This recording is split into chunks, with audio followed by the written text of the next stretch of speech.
Hello everyone, happy tracking channel sa inyong lahat guys. Kamusta po kayo? Yun. So meron tayo dito nakikitang Euro 5 na 10-wheeler wing van guys, no? At ito po ay airbag, no? Pero yung mga ganitong klaseng truck boss, no? Ito yung mga halos mga nasa year 2020. Ayan. Meron kang lumalabas na mga year 2022, 2019, 2016. At isa din 'tong tinatawag na yun nga, Euro 5, no? So guys, papakita ko sa inyo yung Euro 5 na ganitong klase. So ito nga po pala dumating last month at 2 months ago. So ito sa nabili sa ating subscribers taga Surigao at financing company nga pala, no? So pinaprocess natin yung financing company. CI na lang ang kulang nito, yung unit. So pero pakita ko sa inyo guys yung ilalabas natin truck. Napaka-pogi nito guys at napakaganda. So binigay ko sa kanila to, new arrival pa, no? Yung mismong araw na pagkadating gustuhan nila agad. Assist lang po pala to, no?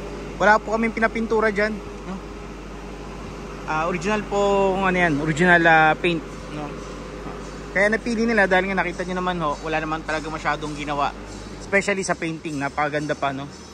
Napakaayos pa dito. Kahit naman assist yun, ang ginawa pa rin namin dito, pinatira pa rin namin tong body nya para maging presentable pa rin. Yan. Tapos dun sa assist na yon, nakiusap na rin si client natin na papinturahan na rin yung kanilang chassis at yung tanke para naman yun nga, presentable pa rin. Alcoa yung mga rings nya guys, no? At ATR 22.5 kanyang gulong. Yan, no? Ito guys, nakita nyo, napaka-stainless, no? So jackpot yung nakakuha sa atin ito dahil nga napakaganda ng unit, no? Ayan. Wala kang mapipinta sa ganitong unit, sa unit na to na nabili nila.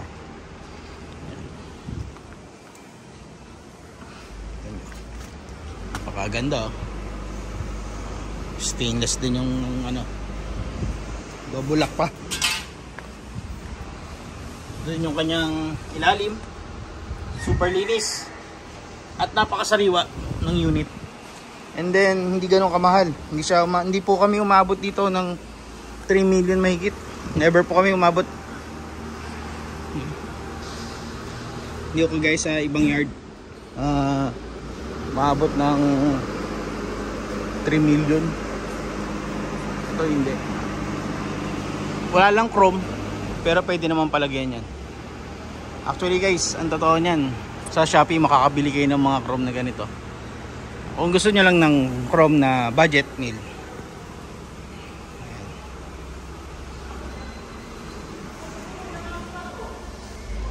Ayan, ganda. Alcoa rim. Ayan, airbag. Mga ganito klaseng unit, hindi ka talaga bibitinin. Kahit ang karga mo pa dito 25 tonelada, talagang ilalaban ka niya sa akyatan. So ayun lang guys, maraming salamat. Happy tracking channel everyone. Thank you, bye bye and God bless.